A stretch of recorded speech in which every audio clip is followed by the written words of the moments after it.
एक बार की बात है, रस्टी नाम का एक स्ट्रीट डॉग था। वो एक हलचल भरे शहर की सड़कों पर रहता था। एक मोहल्ले से दूसरे मोहल्ले में भटकता रहता था, भोजन की तलाश करता था और जीवित रहने की कोशिश करता था। रस्टी का जीवन कठिन था। उसके पास न घर था, न परिवार और न अपना कहने वाला कोई। लेकिन वो सख्त और लचीला था। उसने सड़कों पर जीवन के अनुकूल होना सीख लिया था, कारों को चकमा दे रहा था और उस पर पत्थर फेंकने वाले मतलबी लोगों से बच रहा था। कठिनाइयों के बावजूद रस्टी आशान्वित रहे। वो एक प्यार करने वाले परिवार को खोजने का सपना देखता था, जो उसे अंदर ले जाए और उसे सोने के लिए एक गर्म बिस्तर दे। वो अक्सर परिवारों को उनकी खिड़कियों से देखता था, जो उनकी दुनिया का हिस्सा बनने की लालसा रखते थे। एक दिन रस्टी की किस्मत बदल गई। वो एक दयालु महिला से टकरा गया, जो पार्क में अपने कुत्ते को टहला रही थी।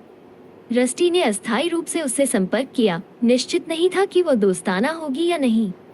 लेकिन महिला उसे देखकर मुस्कुराई और उसे कुछ खाने की पेशकश की। रस्टी को अपनी किस्मत पर विश्वास नहीं हो रहा था। उसे एक ऐसा इंसान मिला था जो वास्तव में उसकी परवाह करता था। महिला नियमित रूप से रस्टी के पास जाने लगी, उसके लिए खाना और पानी लाती और यहाँ तक कि उसे दुलारती भी। रस्टी को ध्यान और स्नेह पसंद था और वो जल्द ही महिला से जुड़ गया। वो पार्क के चारों ओर उसका पीछा करेगा, अपनी पूंछ हिलाएगा और खुशी से भौंकेगा।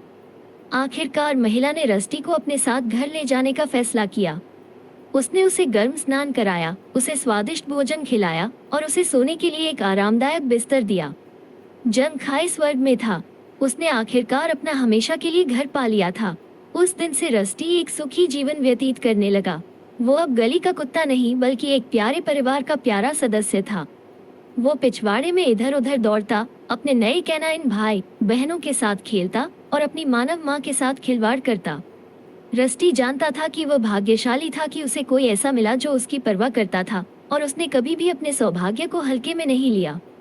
रस्टी की कहानी आशा और लचीलेपन की शक्ति का एक वसीयतनामा है। चुनौतियों का सामना करने के बावजूद उन्होंने एक प्यार करने वाले परिवार को खोजने के अपने सपने को कभी नहीं छोड़ा, और अंत में वो सपना सच हो गया।